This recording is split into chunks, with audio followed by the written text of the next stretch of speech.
آج جب یہ فیصلہ آیا اس وقت خان صاحب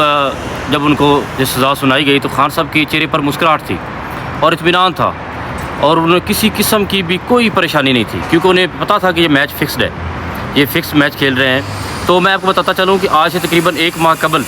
جب سائفر کے کیس میں فرد جرم عائد کرنے لگے تھے تو اس وقت بھی ہم کورٹ کے اندر موجود تھے، تو خان صاحب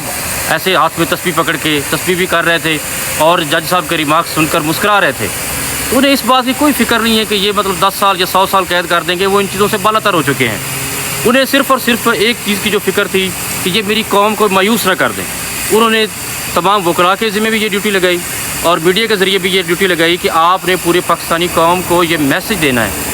کہ یہ لوگ ان ہتھ کنڈوں سے صرف اور صرف آپ کو اشتعال دلوانا چاہتے ہیں یا مایوس کرنا چاہتے ہیں، لہٰذا آپ نے پوری حکمت عملی کے ساتھ، دانش مندی کے ساتھ ان کا مقابلہ کرنا ہے اور 8 فروری کو آپ نے یہ ثابت کرنا ہے آپ عمران خان کے ساتھ ڈٹ کر کھڑے ہیں اور آپ کے حوصلے بلند ہیں اور آپ کے ٹان کی طرح کھڑے ہیں اور آپ نے اپنے اپنے حلقہ سے ہر ایک کینڈیڈیٹ کو کامیاب کروانا ہے۔ کہا کہ پوری پاکستانی قوم کو آپ نے یہ بتانا ہے کہ 8 فروری والا دن ہے، اس کو مینیج کرنے کے لیے یہ سارا پروپیگنڈا کیا گیا ہے۔ خان صاحب کو سزا کی کوئی ٹینشن نہیں، وہ کیونکہ جیسے ہی یہ فیصلہ چیلنج ہوگا یہ سزا تو فوراً ختم ہو جائے گی، تو صرف اور صرف 8 فروری والے دن کو مینیج کرنے کے لیے انہوں نے یہ پروپیگنڈا کے طور پر آج اتنا جلدی ٹرائل چلا کے کمپلیٹ کر کے اور یہ سزا سنائی گئی ہے۔ تو خان صاحب نے کہا کہ پوری قوم کو آپ نے بتا دینا ہے کہ 8 فروری کے لیے تیار رہیں، آپ کی ووٹ کی طاقت نے ہی اصل جو ہے عدل اور انصاف آپ کی ووٹ کی طاقت سے ہوگا۔ جب ہم آئے ہیں تو میں نے تو خان صاحب کے چہرے پر ہمیشہ مسکراہٹ دیکھی ہے اور ایک اطمینان دیکھا ہے، تو بعض اوقات وہ کورٹ میں کھڑے کھڑے ایسے آسمان کی طرف دیکھتے ہیں اور اس کے بعد اتنے اطمینان کے ساتھ ہلکی سی اسمائل دیتے ہیں کہ جیسے انہیں کسی بات کی کوئی پرواہ ہی نہیں ہے۔ تو یقین جانیے کورٹ کا جو پروسیڈنگ ہے اس کے ساری جو احوال ہے وہ میں آپ کو 2 لفظوں میں بیان کرتا ہوں کہ خان صاحب بالکل کسی قسم کی بھی دباؤ میں، ٹینشن میں یا پریشانی میں نہیں ہے،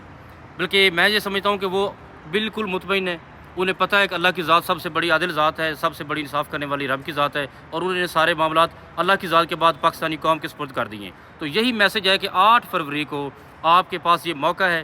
آپ کے پاس یہ چانس ہے کہ آپ نے اپنے آپ کو منوانا ہے اور ہر حلقے سے پاکستان تحریک انصاف کو کامیاب کروانا ہے۔ آپ کو یہ بھی بتاتا چلوں کہ آج سے تقریباً 1 ماہ قبل جب سائفر کے کیس میں فرد جرم عائد کرنے لگے تھے تو خان صاحب نے سامنے آ کر کہا کہ آپ فیصلہ لکھتے وقت یہ 2 لائنیں لازمی لکھیں فیصلے میں کہ میں نے سب سے بڑا ظلم یہ کیا ہے جو میں نے جنرل باجوہ کو اور ڈونلڈ لو کو ایکسپوز کیا ہے۔ تو خان صاحب اس معاملے میں بالکل کلیئر ہے، انہیں کسی قسم کی کوئی وہ کنفیوژن نہیں ہے، کوئی پریشانی نہیں ہے، تو کبھی قید نہیں کیا جا سکتا۔ یہ جو فیصلہ ہے اسے جیسے ہی چیلنج کیا جائے گا فوراً یہ سزا ختم ہو جائے گی۔ 10 سال تو کیا میں سمجھتا ہوں کہ ان کی ہمت ہی نہیں ہے کہ خان صاحب کو کوئی بھی دنیا کی کوئی طاقت خان صاحب کے نظریے کو قید نہیں کر سکتی۔ میں سمجھتا ہوں کہ خان صاحب اور ان کا نظریہ پوری پاکستان میں، پوری دنیا میں اس وقت لوگ اس کو سمجھ چکے ہیں، اس خان صاحب کے نظریے کو فالو کر رہے ہیں اور اس طاقت کو دنیا کی کوئی طاقت روک نہیں سکتی۔